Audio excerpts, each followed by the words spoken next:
Hello, my name is Mercury, and welcome to this brand new episode of Media Faye.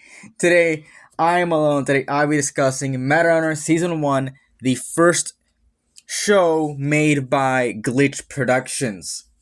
A few months ago, we covered Murder Drones, which is the third show made by Glitch Productions, and the first one to be made outside of their production, to feature another creator from outside of their company. And I've been a big Glitch fan ever since they started, ever since before Glitch with SMG4. Not a lot right now, but I watched a lot of SMG4 back before Meta Runner came out, and when I heard about Meta Runner, I wanted to watch it, and I couldn't wait, and I did. I watched it. I watched all 3 seasons as they aired,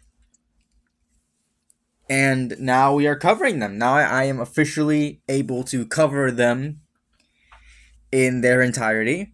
Again, there's only 3 seasons. I did say a few months, like a year ago, when we made the Cyberpunk Edge Runner, when I made the Cyberpunk Edge Runners episode, that I really wanted to cover Meta Runner. And now here I am covering Meta Runner. So that wasn't a year ago. That was almost 2 years ago. Fucking hell, that was 2 years ago. That's almost 3 years ago. Jesus fucking Christ. Anyways, yeah, Meta Runner. Meta Runner. I have some things to say. Meta Runner is my favorite show of all time.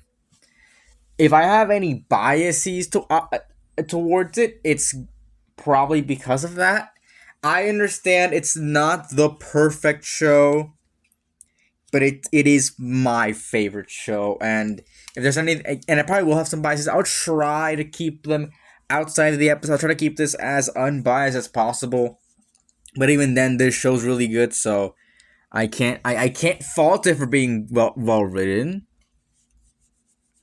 Really, I mean, that's just me. I can't fault it for being well written. That's just the truth. But yeah,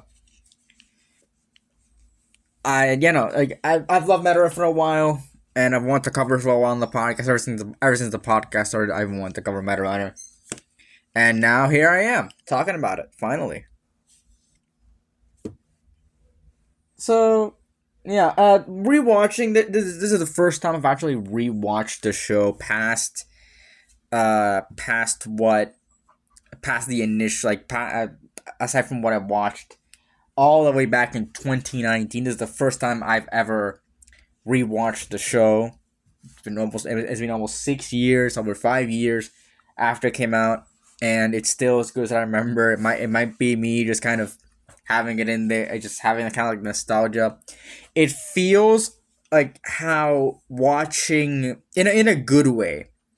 It feels like how watching Ruby, like the first volume of Ruby, felt. Where I don't know, it's like nostalgic. For Ruby, I didn't have that nostalgia, but I know a lot of people did. But still, like I sort of felt it. But with this show, this is just like pure nostalgia all the way through. And it's kind of weird having nostalgia for something that happened, that came out 5 years ago. But then again, I wasn't even, 5 years ago, 6 years ago is a long ass time. So having it come out, like having this sort of having finally rewatching and still having that same feeling is really it left a big impression on me. Yeah, that's like the big takeaway there. I think season 1 isn't the best season of them all. And then it's probably either a couple hours or a couple days. You're gonna see like me talk about the entire show. It's gonna be hard. It's gonna be hard to get through it all. I haven't watched.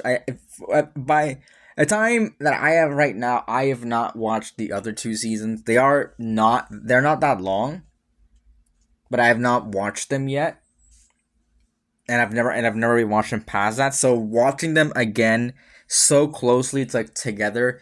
I don't know what kind of effect that's gonna have on me, because I felt emotional when season 3 ended. Oh, I remember it so well. I really do. I remember it so well with Meta Runner ending, and like Cyberpunk and Cyberpunk coming out like the week after. It was kind of brutal. It was kind of brutal. Um, but yeah. What do I? Yeah. I think it's gonna be a lot better. A lot. I don't know how I'm gonna feel at the end of this like big rewatch of Meta Runner, because I don't know if I'm able to. I don't know. I felt emotional all the way back. I still remember it. I missed. I missed the initial premiere. I remember that. I'll talk about the story time here. Why not? I missed the initial premiere of the finale. So and I wanted to get in there as soon as possible. So I actually went back. And I didn't catch it as everyone else did. But goddamn, I was just kind of left speechless at the end, and like emotional and shit. Like, god damn, season 3. But yeah, we'll get to season 3 later. Not this episode, not the season. Like, we'll get to season 3 in its own episode. We'll talk about it then, just to give it the time that it deserves and it needs. But yeah, season 1. Gonna be a bit hard to me to be critical, to be honest, but let's just kind of get into it with, I guess, the easiest thing to be critical about. The animation and the action. The action not so much, but the animation, yes. So this is Glitch's first show, and that's something we gotta take into account when talking about the animation. Glitch right now, I'm not gonna compare it to now, but Glitch right now is well known for having some of the best indie 3D animation within this space. And obviously shows like Murderones and especially the Amazing Digital Circus look fantastic for where they release and how much they cost fucking, I think like $250,000 per episode. Like, it's a lot of money. But like, for where they release and what they are incredibly high quality. That is not something that was all there with Meta Runner, starting out. Meta Runner Season 1 has a questionable amount of quality. It's not bad. Okay.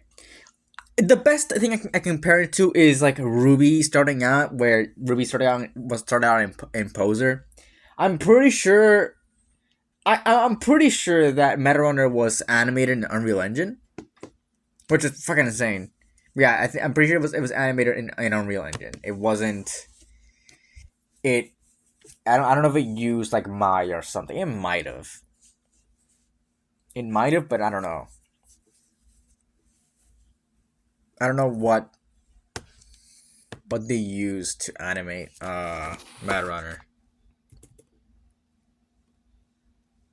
Because I know Epic sponsored it, but I'm not sure if Unreal Engine was used to animate.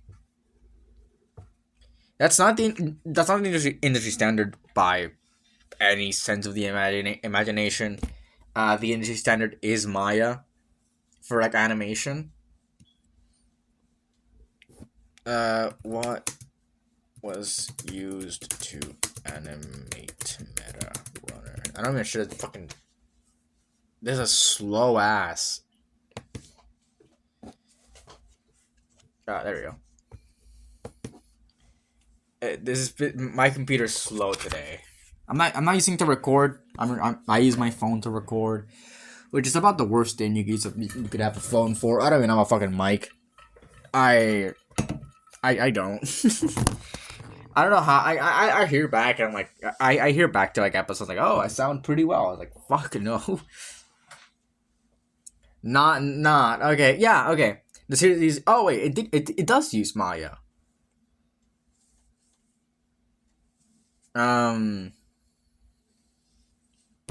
It's just Maya and Unreal Engine. I don't know. I'm pretty sure that Clear uses Maya now. They don't use Unreal Engine, but I'm guessing that's mainly because. Oh, okay. We mostly use Maya for 3D process and then set everything to Unreal Engine to be rendered. That's for Digital Circus. That's probably what they also did.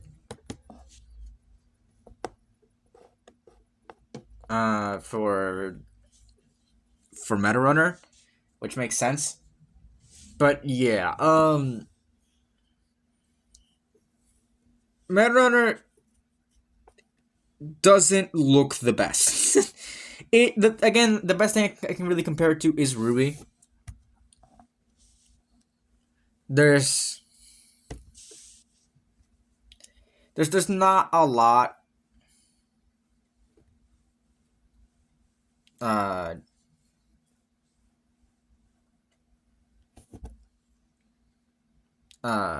there's not a lot of other things I can compare it to, but like Ruby, like Volume 1 to 3 is like the best thing I can compare it to, because even though he uses Maya, and later Ruby used Maya for some fucking for as much as that's worth. Maya is what they used. This is the best thing I can compare it to. Ruby Volume 1.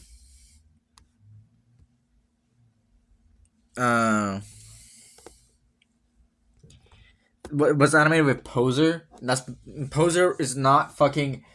Poser is like, from what I know, Poser is not supposed to be used for the animation style that is Ruby. that Ruby has. It's just that Monty was like a fucking god with Poser, that he could make it work. But that's not what. But what they used Poser for is not the intended use for Poser.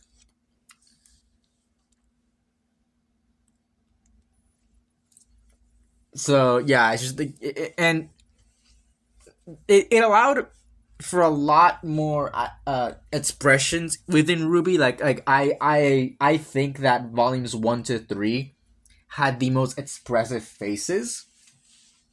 It's just that later on, volume 4 to 9, they didn't really figure out Maya, because again, Maya is the industry standard for every animation studio. So, and Rooster Teeth was pretty well, not pretty small, but they just kind of had it to be on par of those and just didn't know what to do with it. So it just kind of it looks weird. And I could say something about Meta Runner, but something that really surprises me is that Meta Runner, starting off and rewatching this, has some expressive ass faces. It's really well animated, but the animation quality and I guess the shading and the rendering isn't the best. It doesn't look the prettiest. Ruby at starting off also didn't look pretty, but that's kind of excusable, and still doesn't look the prettiest animation wise. Of course, since I've already watched that show, it's well, nothing can be worse. I mean, oh no. I was about to say, nothing can be worse than this. There is something worse than Ruby. There's a lot of animation that's worse than Ruby, because Ruby's at least fluid. Ruby at least has motion. Fucking go watch the Godzilla Polygon trilogy. That has about the worst animation that I've ever seen. Everyone is as stiff as a fucking brick. It's insane. And I kind of carried over to Pacific Rim the Black, where the animation was kind of stiff there. But at least the story was good in Pacific Rim the Black. Godzilla, though, the Polygon trilogy for Godzilla was fucking ass. But yeah. Anyways, in Meta Runner, the animation is also pretty fluid. There isn't a lot of choppiness to it. It's animated quite well, I think. It's not bad. It's not bad animation by any stretch of the imagination. It just isn't. It's just not the highest quality, and that changed later on, obviously, because now Glitch does in fact have very high quality animation, but that's not how I started, and I can see why. Even then, it's pretty. It's like it's passable. It's like watchable. It's watchable, and they did their best with what they had. So I can give it the pass there. The action, however, is actually really good.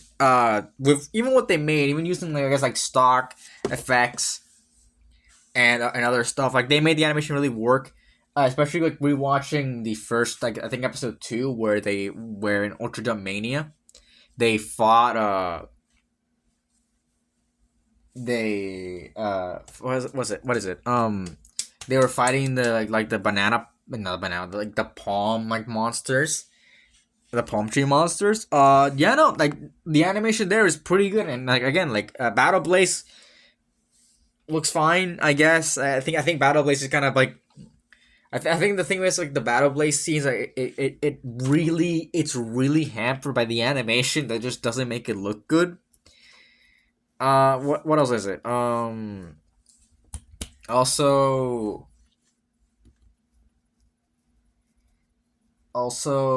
which one? The other one. Tempest. Tempest is the best looking one, but that's that's like a standard because we spent like 3 episodes in Tempest, so they had to do it. But yeah, like the quality of the animation and like the fight scenes, I think the creativity behind them is really well made with the with what we got shown here with Matter season 1. I think they did the best they could, and they really shine with what they showed here. But yeah, no. Yeah, that's really about it for that. Another thing. What was I gonna mention? Yeah, no. Just it's the best they could have made it, but that's just how it is. That's just really how it is. It's the best they could have made it, and I like it for that. I like it that it's like the best they could have. I guess they did the best they could, and it definitely it shined through that. Yeah. Anyways, let's talk about the characters. First up, Tari. Tari. For those of you who you probably fucking know.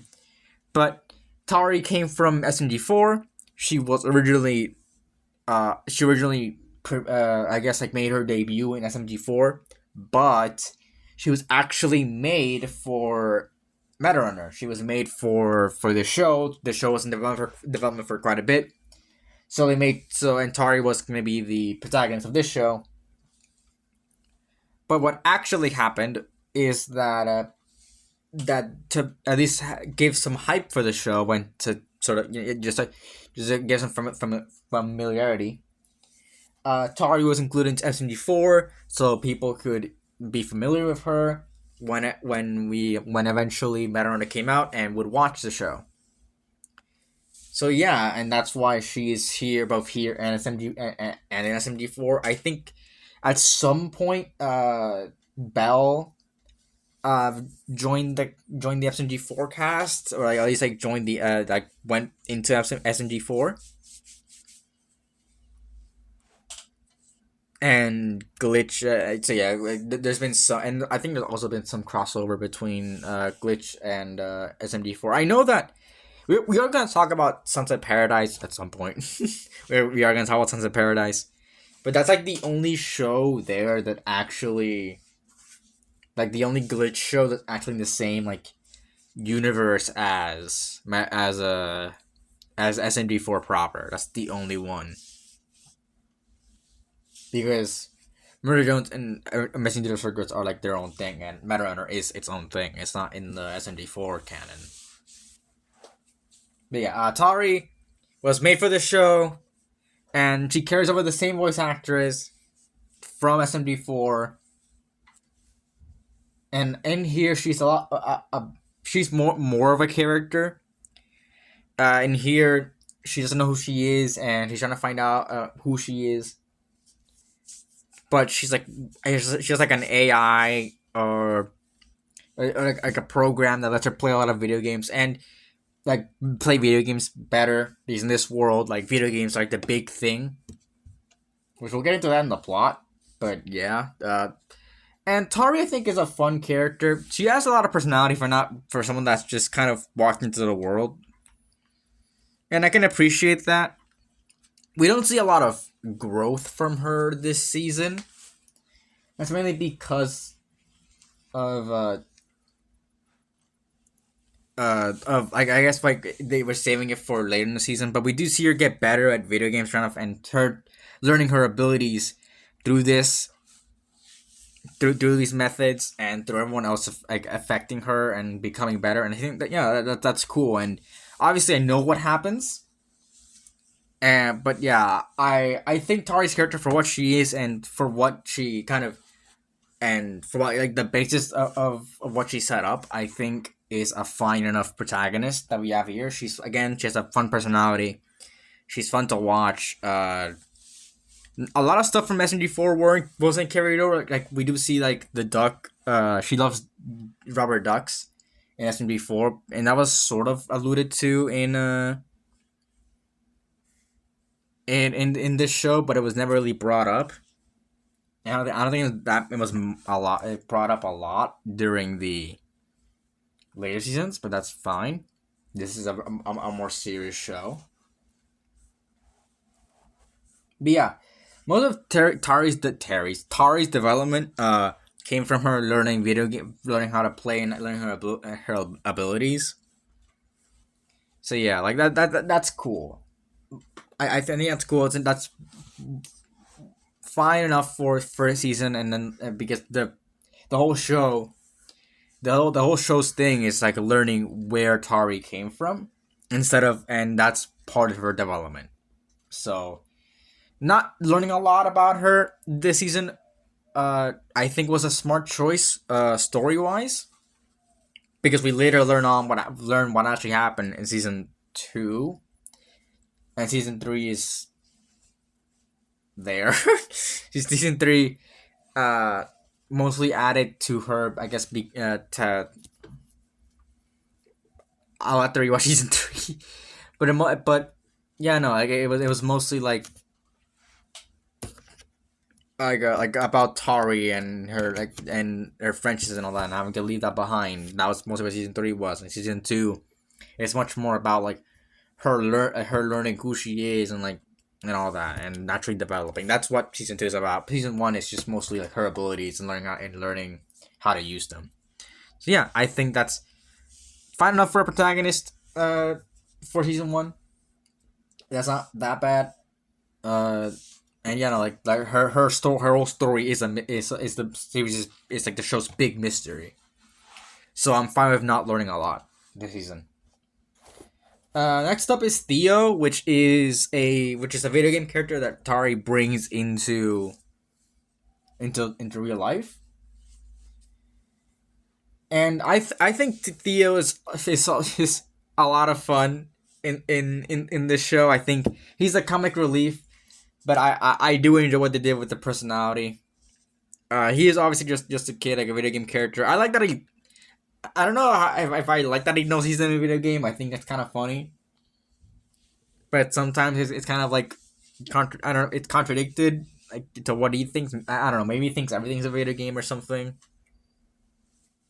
I think that's what is implied. But yeah, Theo, I think it's a very fun character. He has the personality, like he obviously like oh yeah, like, E-rated games, like he comes from E for everyone rated game, so obviously he doesn't have that, like he's not, so he has like that, like the cartoon like qualities to him and all that, like cartoon violence, but he's also like really violent outside. He's like, yeah, I want to kill. We need to kill our enemies. I think that's really fun, a really fun personality for him. And that's more, a lot of the characters in season 1. They don't have a lot of real development, but they make up for that for actually being fun characters to watch. And most of the development does come from season 2. It's a lot like Ruby, but like but something happens, so I can give him more points to that. Something actually happens to further the plot, and we learn a lot more about the plot. So yeah, I think Theo is uh a really good like sidekick comic relief character. There's a lot of comic relief characters, but I do think that Theo is handled pretty well. And also, I want to touch upon this for here. If you think if I know Ultra Jump Mania was gonna be a show, like they did a pilot for Ultra Jump Mania, and they want to do a show about it. I'm not gonna cover it because that was a pilot. That was that was a show that wasn't picked up, that wasn't made. So it kind of just stayed there. Like the actual mystery, like the actual plot towards it, we never got developed. So I'm not gonna cover Ultra Mania. Just kind of saying there because I know that's a thing that Glitch released, but it never got picked up. It never got nothing ever happened with it. But yeah, I do. I want to mention that at least we're not going to cover Ultra Domain yet. We are going after we're done with Metarunner. We're going straight into Sunset Paradise at some point in the future. We're going into Sunset Paradise, so yeah, there's that. Yeah. Anyways, Theo's fucking apparent. I know it's not like actual death, but death in quotation marks death at the end was really surprising. I like the plot around him with like him sort of glitching out from not being in his game cartridge for too long, and I like the whole thing about getting it back, or at least getting him into the game. That's sort of retroactively like taken away by season 2. That's actually mainly because I don't know. Like, yeah, he is in the world. I remember that now. Yeah, but yeah. That's all we gotta say about Theo. So we're gonna move on to Lamar. Lamar, I think, is the least developed character here. He is fun. Again, he's a fun character, but he's like the least developed out of everyone here. We like by the season from the season we only really know what he joined MD5 because Task Corp like wronged him. And that's really all we know about him. Yeah, this season, and he's and other things like he's a weeaboo. He likes anime a lot.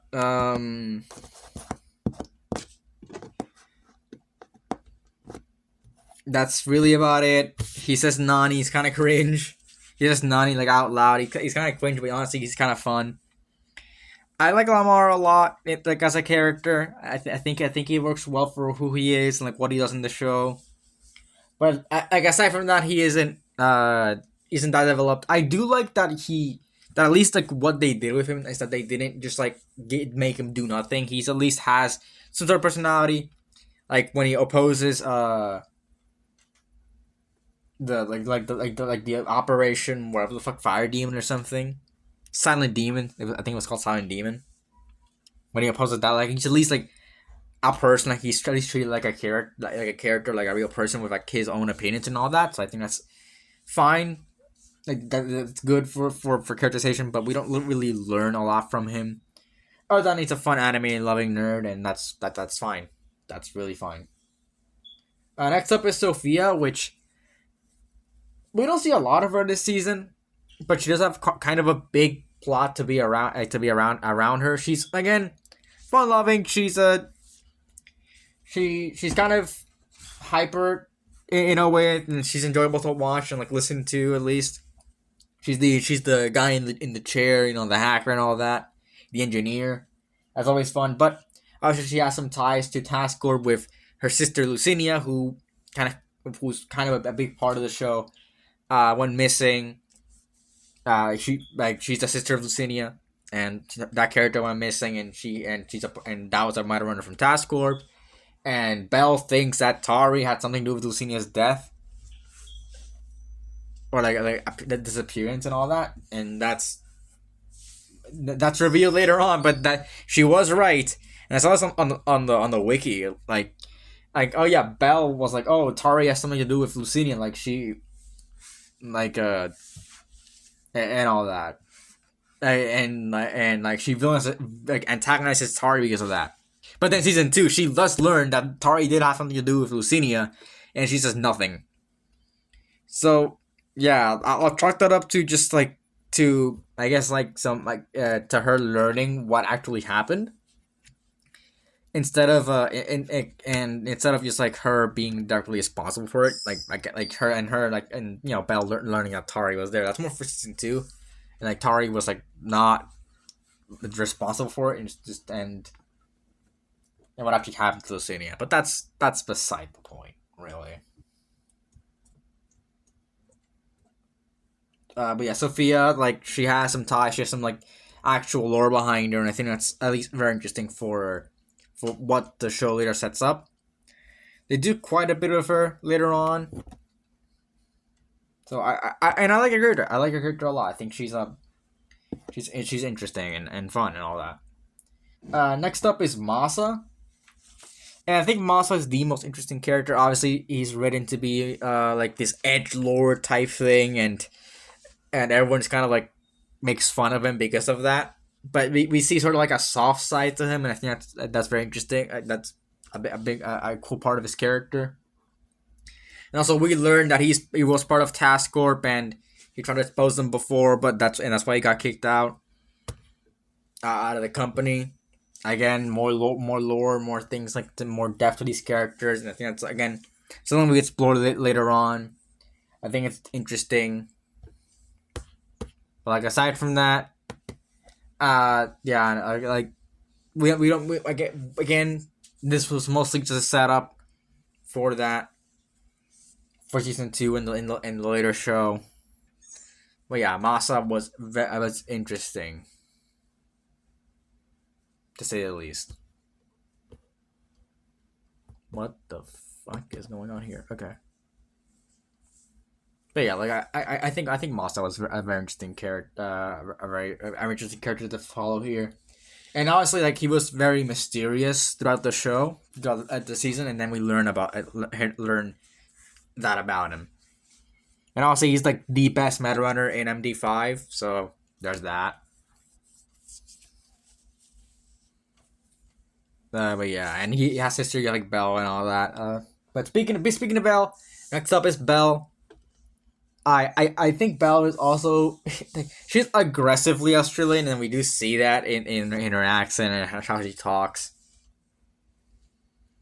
And I like that she's very antagonistic towards Tari. Like, and I mean, she's very antagonistic towards Tari, but but and how she becomes more like that as the show goes on. Now she learns what actually happened with like and what happened with Tari and what happened there. And how she grows to despise her and like a sort of sadisticness, and how even then, like, even when she has heard right there, uh, she wants to learn. She has a lot more. She's not just Lux's lackey. She has her own character and her own wants. And I think that's good. Because it's very easy to sort of just write someone to be their lackey. So having them have like their own motivations and all that is good. And we do learn what happens later in season 3 as to why she's like so obsessed with finding out about Lucinia, because Lucinia was her girlfriend. So there's that. Like we do learn things that was very implied throughout the show. But yeah. But yeah, no, I think Belle was well written, and also sometimes kind of funny.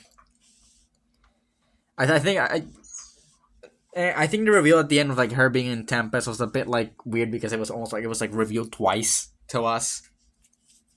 I guess like once to the audience, once to the actual characters.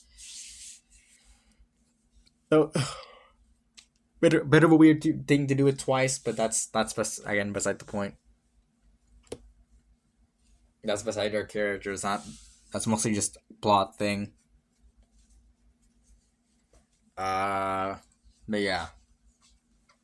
Next up character I want to talk about is Lux. I think Lux is just your typical businessman, evil bad guy, and that's fine. I don't have a problem with him. I think his voice actor works well. I like parts about his character. I like that he doesn't really know anything about games. That's very reflective to the people actually like run video game companies. I like that he doesn't play games for shit. He's kind of there for the money.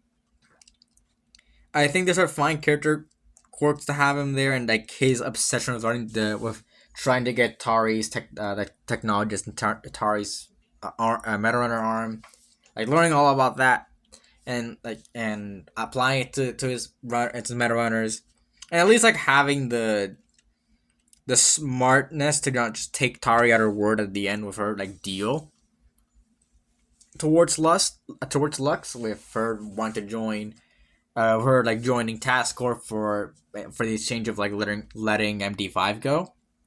I think Lux doing a counter offer, building on top of that, I think was a smart move for him and something that I think he would do. But he is very, very like cartoonishly evil, and I think that's fine. But at least he has like the smarts to back it up, so he doesn't like appear to be that. So he's just kind of like a big businessman who really just wants to take that technology for himself. I think that's good. That's good. That's just what the show really needed. I think other characters could really get more development. He's not the biggest guy who gets development, but hey, he is. I think that Lux is still like a fine character and a fine villain. But yeah, some other characters I want to talk about, at least for just two, is Lucinia and Dr. Sheridan. They obviously get more stuff to do later on in the show, but I think adding these characters that are tied to everyone really, I think is interesting, and like adding to the mystery of what even happened to them. Well, I mean we know, but like sort of keeping that in the background, just kind of who these guys are and what their role was. What added to the mystery, and I think was very well made. So kudos to that. That's really all I gotta say about these two, because they are not characters. Lucinia shows up for a bit. Shows up for like twice or like once in the show, and it's only like this like weird like cyberspace moment that we later learn that is like within Tari's head because Tari is Lucinia. But yeah, that's really all Lucinia does in the show. Yeah, let's talk about the plot. There is not a lot about the plot. The first 5 episodes are mostly spent running away from Task Corp, and like the later 5 are spent training to get to the Tempest tournament, or like at least like spending time with MD5. That's mostly because of the short runtime this show has. It's again, not want to compare a lot, but it's very comparable to Ruby, which is kind of short runtimes, and small things are accomplished each episode that move the plot forward, but it mostly just ends in cliffhangers to go on for the next episode. To follow up on the next episode. That's really what the plot is. It's not the most fast-paced thing, and obviously that's probably because they wanted to have 3 seasons to do the show, to develop the show. So having the plot mostly be very sort of small in comparison to what the show was gonna become, I think it's a smart move. And also lets people sort of ease into it, because you're establishing a whole new world of like video games being in the future, which probably wouldn't happen, but whatever. That probably wouldn't happen. And also people like ripping either like amputating their own arms off to be better video games. That it's a what if. It's a what if world. I'm fine with that. And I don't know. I don't think it really needs to have. We don't need much of an explanation. It's kind of hey, this is the world that they live in. So whatever. I don't mind. But yeah, it's not that the show didn't have bad pay. It's not that the show doesn't have. It's not that the show doesn't. It's not that the show doesn't have good pacing. It's mostly that the show has very little runtime, but I think it does use it wisely to tell a very sort of contained storyline that like leaves you wanting for more, but you still have like a complete story. You still have like a complete storyline that you follow, and it's very interesting. Like and yeah, not very interesting, but still like it leaves you like. At least you like with the mystery still in there, but you have a little clues here and there to find out what it is, and that mostly comes from the side of the villains, and the heroes mostly just kind of find out what Tari really does. So they're both adding to the mystery, but they're sort of revealing about like they're sort of revealing stuff about Tari there, and something here and something here and there. But with Tari learning about like her abilities and who she is, sort of becoming still a part of it. And still, like, she is a person, and she's not just, like, this a computer program. But that's what she is, but that's not what she originated as. So sort of having that, and, like, actually learning what it is, and, like, learning what Tari really is. At least, like, putting some sprinkles in there it would adds to the mystery. But still doesn't have like the but that's not like the main part of the it's still a big part of it, but most of the big part is trying to get to Task Corp and trying to learn more about her, and she hopes that taking down Task Corp the way that MD5 is gonna do it will get her like answers. I'm probably saying fucking nothing, but whatever. But like this it's still going into that mystery, but it has sort of like a self-contained plot, and I think that with the pacing it's fine. I think the pacing that they go in is fine. I think the shorter runtime is also fine, and they didn't like rush anything. I feel, especially with Tari's abilities, because Tari's abilities will let her just be the best gamer ever, and I think having her not have that experience and pretty much being like a brand new baby that just kind of knows that's like slowly learning about like not really like human interaction, but definitely like slowly learning what the world she is in is a fine character trait to have her, not just be like this perfect person that knows everything already. And she doesn't know how to activate it. But yeah,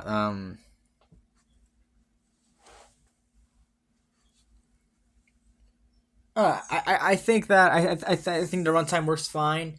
I think the world is like fine. I think everything is fine here. I think it's very very well made. But I think it like lacks a few certain things. Like in the animation's not the best. The characters don't really develop a lot, but they're still just kind of fun. But that only takes you quite a bit. There's still a lot of development to have here for the show, and it does get better. So yeah, it's not the greatest. It's a pretty great start to Glitch Productions, and definitely showcases their abilities with telling a grand storyline and still sort of having a small part of like having the season be sort of self-contained. But season 1 is a great start, and I feel like even if it's like sort of shortcomings, it still allows itself to be a lot of fun and just a great season overall. Which is why I'm gonna put it in A tier. I'm pretty sure hold on, there we go. In A tier. It's great. It's not the best season of Meta Runner. and it's not the best season of like television overall, but it's still pretty great. You'll have a fun time watching it, and I think it does a lot of things well for what it is. So yeah, and it also leaves you wanting more with like the mystery and all that. So hey, and you got more, so whatever, and it gets better. So yeah, that's Matter. What did you guys think about Matter? Leave in the comments below. All of our socials are in the description, and yeah, no, that's about it. See ya.